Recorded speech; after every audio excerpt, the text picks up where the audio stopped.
Welcome back, folks, to another episode of DGS2 Case 3. We've unfortunately proven that Benjamin's experiment is more or less just an illusionary trick and not any scientific marvel.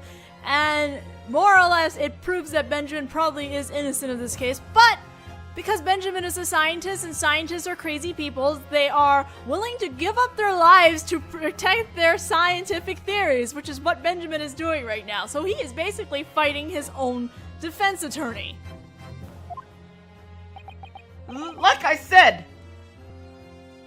I want to protect my theory and my device. And you started spouting off about how it was a fraud and a childish trick with no proof. If my device gets inspected, then it's all over for me. And the secret behind my theory, that'll be toast as well! You may have drawn up the blueprints, but the one who actually made it was someone else. It's entirely possible that you were tricked. Baroque! Yes. I'll cooperate with you. I promise to confess to whatever you want. So please see to it that my device remains protected under the special provision for the protection of science and technology law. I'm begging you!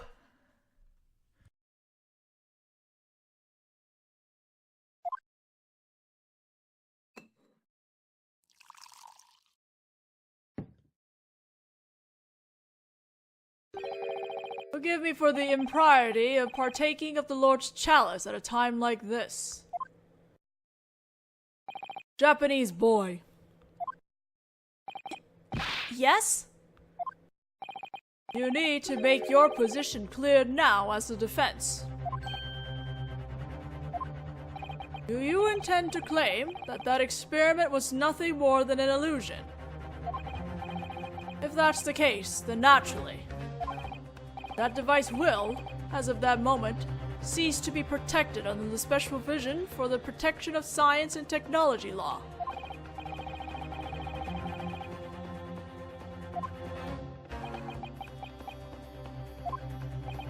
However, if you claim that the experiment was a genuine success and accept the murder charges,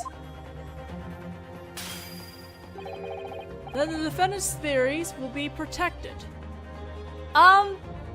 There's no option here. I choose the option of keeping my client alive, thanks. Now then, the defense will make its statement. The job that Dr. Dirtpour entrusts to me was to prove that what happened during the experiment exhibition was an accident, and to protect the secret behind this device. But I can't accept charges for a crime he didn't commit just for that. Do I do as I was hired to and protect his device, or do I go against what I was hired to do and protect the doctor? No matter which position I take, I'll have to betray my client. Why have you gone so quiet? Is it not your job to speak? Or perhaps your grasp on the English language has deserted you, Japanese boy. This is too much pressure! Mr. Naruhodō! There's nowhere for me to run. I have to choose an answer. Which one am I supposed to betray? Here is the defense's statement. The defendant's device is true, genuine science. Nothing more than an illusion. Okay, in the end, in my opinion, I'm here to save my client. Nothing more than an illusion.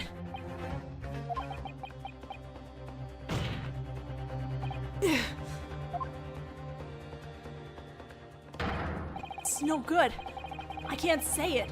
I can't make such a treacherous statement.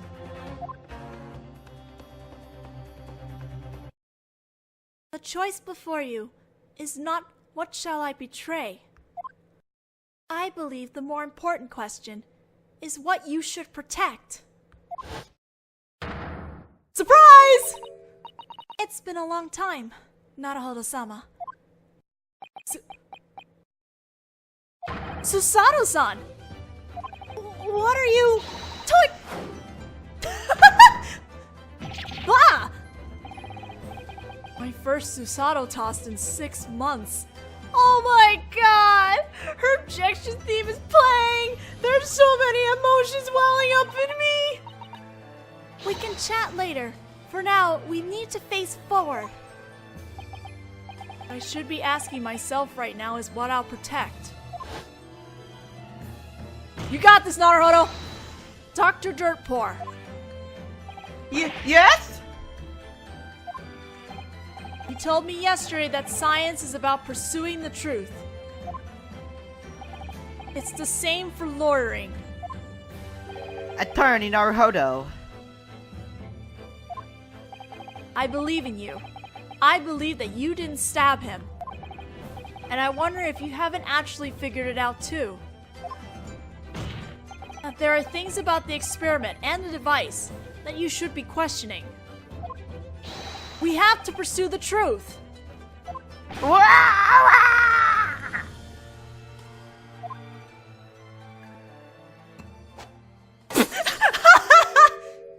I'm so gleefully happy I'm going to throw this bottle into the gallery. You're awake at last, I see, defense attorney. Eh? And? How about you, Benjamin?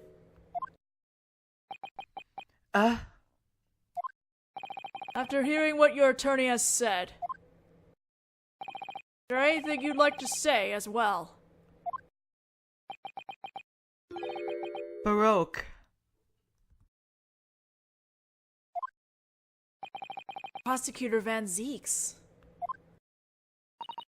It's the first time I've heard that man say anything like that.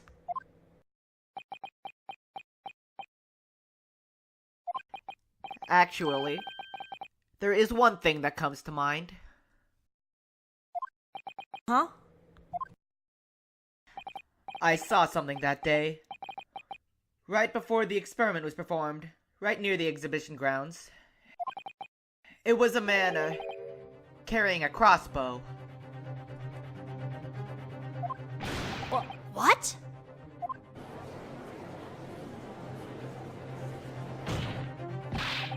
Dr. Dirtpour!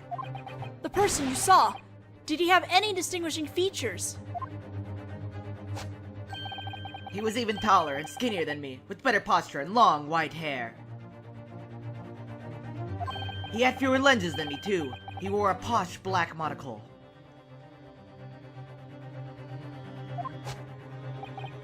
But forget his distinguishing features. I actually know him very well. That man is none other than the mechanical engineer who built my device for me. What?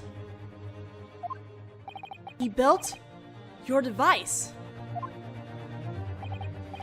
Yes, Mr. Kingsley introduced him to me a year ago. His name was, as I recall, Enoch Drebber. Enoch? Drebber? What's this? Some of you jurors certainly became excited all of a sudden. That ominous name. As a scientist, I wish I had never heard it.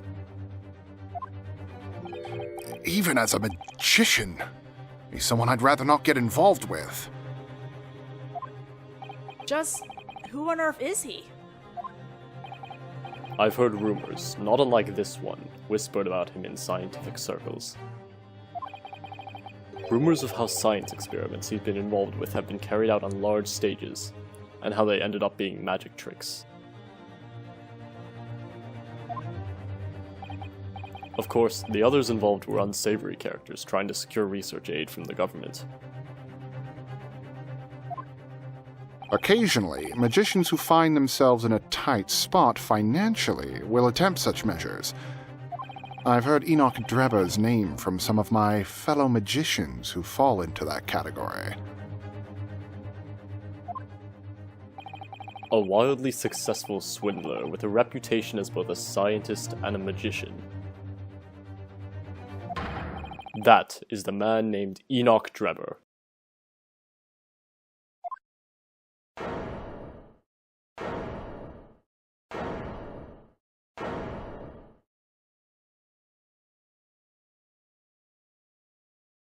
Oh boy.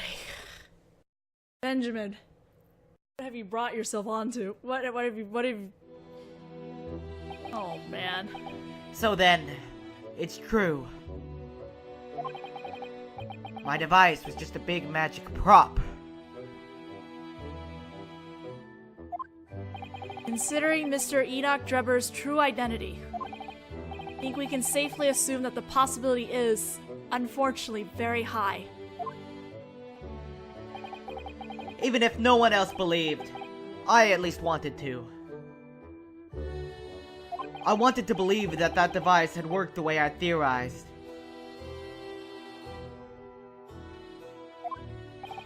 And that's why you were so afraid of your device being investigated. If the device had been investigated, my theory would have been dissected based on its composition. I really did think it was real, but at the same time, if after being investigated it was proven that the device was nothing more than a magic show prop, then everything I have, my dreams, my research, my whole life would be over. I was so terrified of that possibility.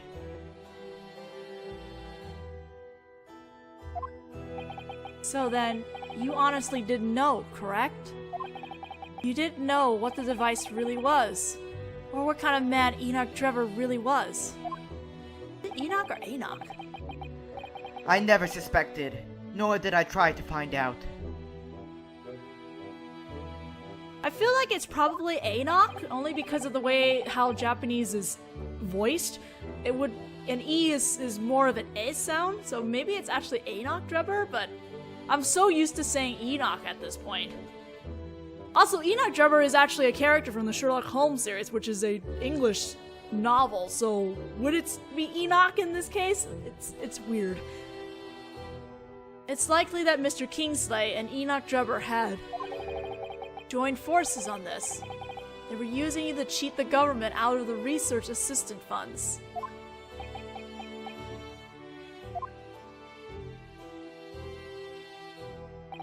That day was the brightest, most exciting day of my life. I operated the machine the way Drebber had instructed me to.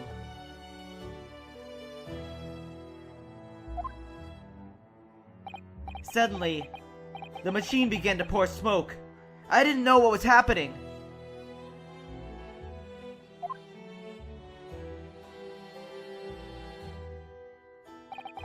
I don't know what the trick was behind that machine.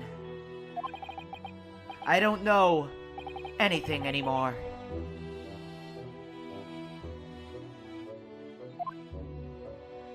Oh, Benjamin.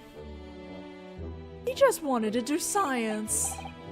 In that case, defendant, allow me to confirm one last thing. Regarding the special provision for the protection of science and technology law that had been protecting your device, the process of lifting that protection will now begin. You're okay with this, yes?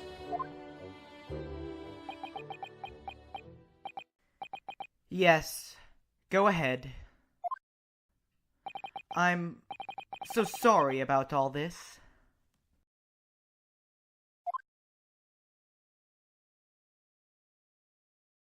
Poor Benjamin. It appears that there's no choice but to suspend the court proceedings for today. Lord Van Zeeks, Did you know that we went through an entire trial process with no final appeal / closing argument? Just saying. Your Honor. in the process of today's trial, the name of the new relevant individual came to light. Enoch Drebber. In order to gather further information from him, the court would like him taken into custody. As you wish. Additionally, defense.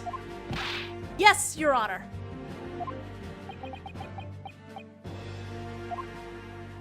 There's just one thing the court expects from you in the continuation of this trial. To produce evidence that will prove the defendant's innocent beyond a shadow of a doubt. Understood. In that case, court is adjourned for today. Whew!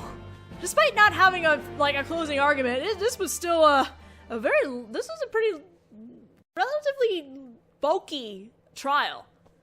And now we get to go to the second part of the day of the investigation, which is also pretty long for an investigation day.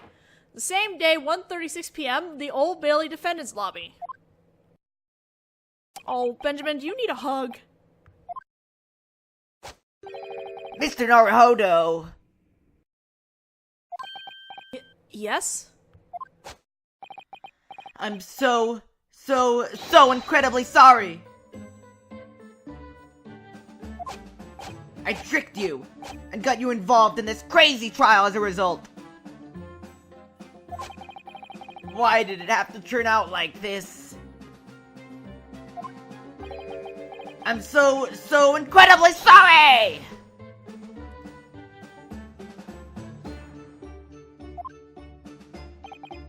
You didn't know, right, Dr. Dirtpour? You didn't know what the device that man, Enoch Drebber, had made really was. Of course not. That device was stuffed full of my dreams and theories. I truly believed that! In that case, there's nothing else to be said, Dr. Dirtpour. The suspicion of murder that you're under still hasn't been lifted yet. I'm going to do another investigation before tomorrow's trial.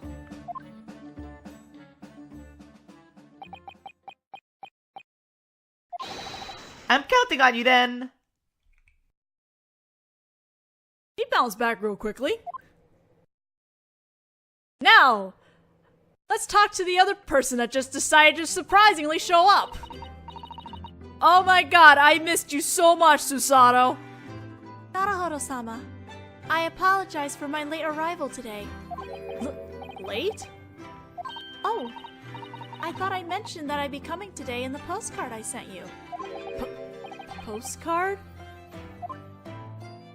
I kept it a secret from him. I thought it'd be a fun surprise. Fun?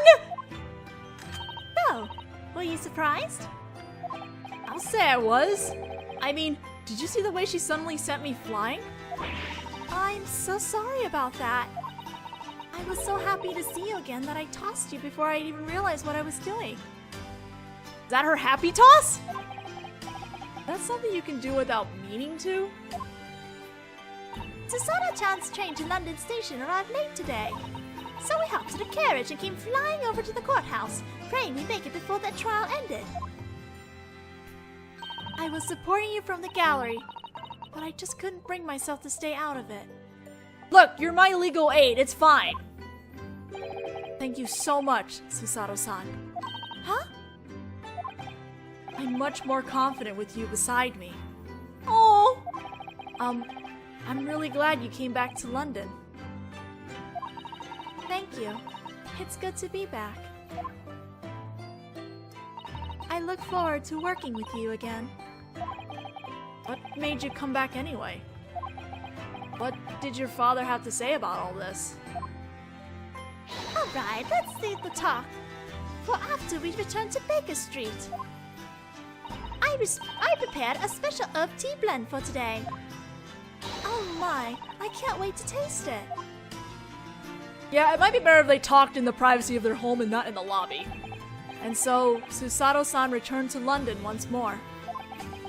At the time, all I could think about was how glad I was for that. But little did I know that the story was about to spring into motion once more. To be continued, which we are continuing. And now this is where things get really, really crazy and bizarre and emotional. We all ready for this? I don't think we're gonna get to it during this part of the video, but you know, we're working on it. We've got about 10 minutes left on this, so I might be able to get this scene done with Susato. It's October 23rd, 2:41 p.m., Naruhodō Legal Consultation Offices. I miss this room. It looks just as I remembered it. But come to think of it, it's only been 6 months since I last saw it, hasn't it? Only 6 months? I made sure to leave it just as it was, so be ready if you ever returned. What I like to say, but it's only been 6 months. But is everything alright with your papa, Susato-chan? My father? That's right. It happened 6 months ago, but wasn't the reason you were called back to the Great Japanese Empire because your father sent you that international telegram that he collapsed from a mysterious high fever? You were able to come back surprisingly quickly considering that. As I told you in my letter, my father had lied to me. He's in perfect health. Naturally, I was very relieved to find him so, but either way, I'm so glad you're back. It was an unexpected set of circumstances that allowed me to return to England. It's all thanks to an international event known as the International Forensic Science Symposium. Symposium? Lord Vortex mentioned that too. In any case, I'm glad to have made it back safely. After all, I still haven't managed to fulfill my promise to Iris-sama yet. Ah? Anyway, I want to hear all about what happened back in Japan. Certainly. And one more thing. There was something you wrote in that letter that I'm really curious about.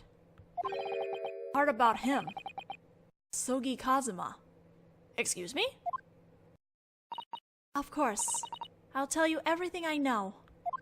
What? Sogi's name is at the very bottom of this. Your return to England. I was sure that after returning to Japan, that I wouldn't be able to come back here again. But, surprisingly, when that trial at the Supreme Court concluded, my father's attitude changed. That trial? You mean the one where Giselle Bullitt was murdered, right? Come to think of it, you dressed up like a boy for that trial, didn't you? I wish you took a picture of it. Yes. Unfortunately, women are forbidden to enter the Supreme Court, so I had no choice. That's so cool! I wish I could have seen! Don't you, Naruhodō-kun? Where's the picture? I guess so. Maybe I would have liked to have seen it. I'd like to try being a defense attorney too. Maybe if I put on a fake beard or something. I think the bigger issue would be that there's no way you could hide the fact that you're only 10 years old. There's something I'd like to confirm with you, Susato-san. The real reason that Professor Mikotoba summoned you back to Japan had something to do with the items that criminal had left in Soseki-san's boarding house, right? Yes. It was because of that giant dog collar with the crest on it that we found. Apparently, Soseki-sama included a diagram of that crest in his report. It seems that when my father saw the report, he went pale. Wonder what that was all about. My father spent approximately 6 years studying in England. The only thing I can think of is that something must have happened during that time. My father insists on hiding it from me, then I'll simply have to find the answer on my own. That's why I decided I won't hide anything anymore.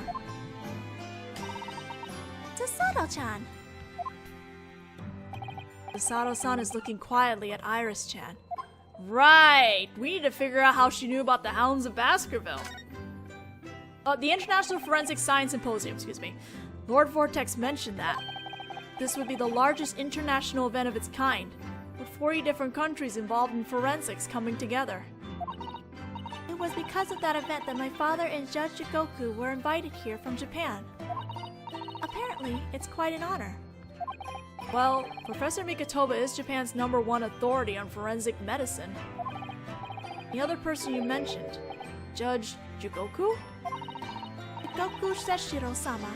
You've met him before too, Naruhodō-sama. 1 year ago at the Supreme Court. Surely you remember. You stood trial in the Great Japanese Empire's court. Yeah. It's just a fond memory now. Fond? The judge who presided over the trial was the Honorable Jigoku Seshiro. To be honest, I think I'd be happier if I never saw him again. In any case, my father accepted his invitation and permitted me to come along as well. My father won't be arriving until next month, but I couldn't wait. So I received his permission to come a bit early. Anyway, apparently Lord Vortex is putting quite a bit of energy into preparing for it. The symposium, I mean. Yes, it was Lord Vortex's proposal that caused this event to be held. It seems it has to be a signal. It seems it was to be a signal achievement so that he could become Great Britain's Attorney General. Attorney General. He intends to stand at the peak of the British legal system and create the world's greatest police organization. That's too much power. My father said that was Lord Vortex's ambition. Professor Mikotoba. I wonder if he knows Lord Vortex. You know what? I feel like he does.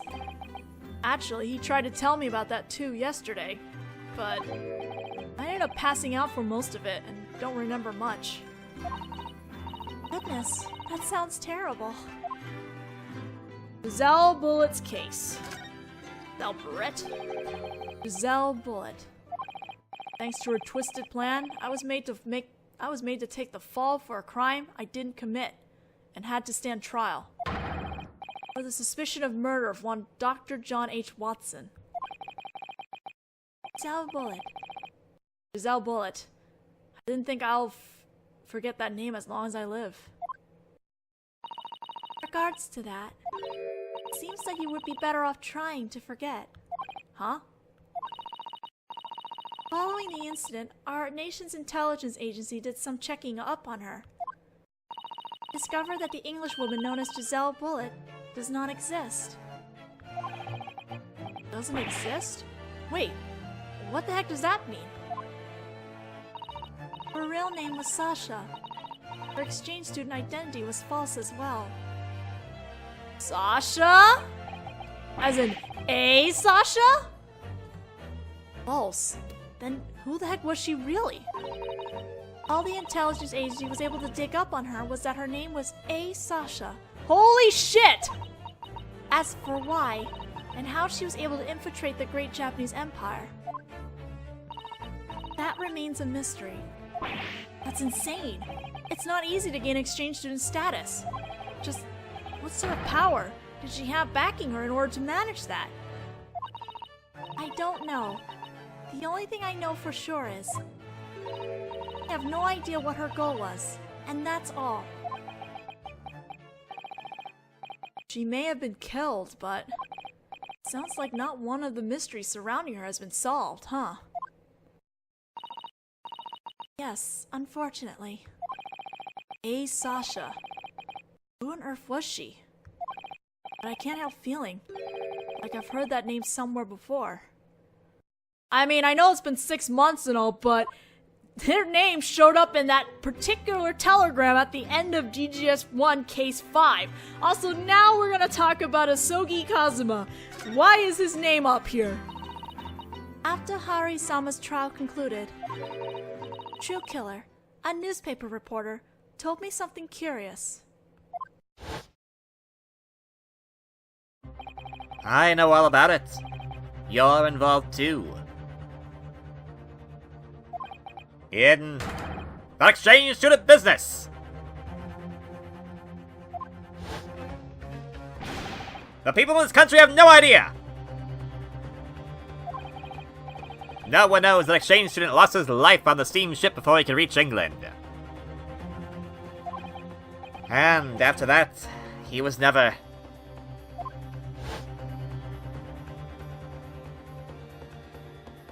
Right! Okay, so he did... Right, we forgot the reporter did leave some little teasing hints back then. Naturally, I wasn't able to ask him more about it at the time, but... After that, I paid him a visit at the detention center and asked him more about Kazuma-sama. Did you find anything out? During the crossing to England, Kazuma-sama lost his life and his body. And his body was supposed to be unloaded from the ship at the port of Hong Kong, where it would be handed over to the embassy. Supposed to be? You see, Kazuma-sama's body never reached the embassy. Apparently, it vanished. Excuse me? What? Asogi vanished? What? The Japanese government hid that fact and erected a gravestone for him on the cape of his hometown. But Kazuma-sama never made it back there. Did Professor Mikotoba... Yes, apparently he knew. But my father didn't tell me. Still searching for Kazuma-sama's body. Ooh! Oh my god. I wonder why my heart's suddenly going crazy. Because you're thinking that he's potentially still alive, maybe? Your best friend? The mystery about Asogi. Thinking back, there was something weird about that case.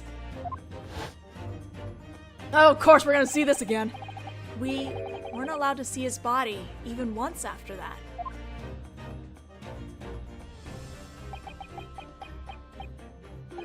What if he's still alive somewhere? Please, don't. You can't say such things so lightly. Sato-san. Think about that. It makes my chest hurt so badly. There's one thing I'd like you to recall. When the murder was discovered, Home-sama was there too. Oh no! Holmes, are you hiding something too? Home-sama definitely investigated Kazuma-sama's body. You're right. He had been alive at that time. That would mean that Home-san lied to us. Then that would mean, excuse me. But Home-sama would have no reason to tell such a lie. Well, that's true, I guess.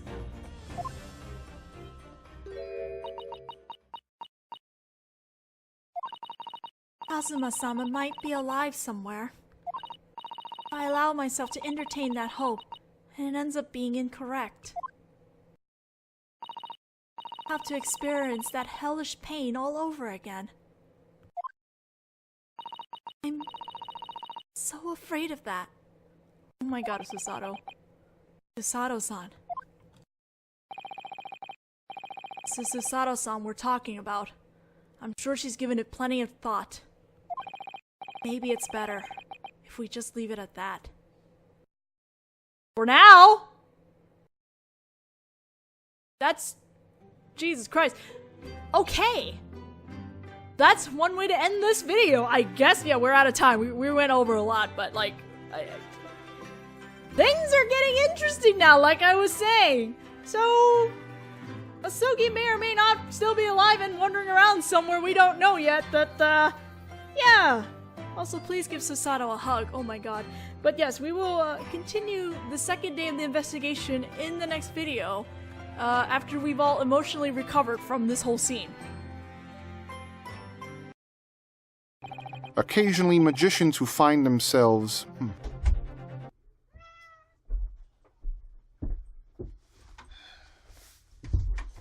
Alright, cat. You're right here now. There's no reason for you to meow your head off. Or, I guess so.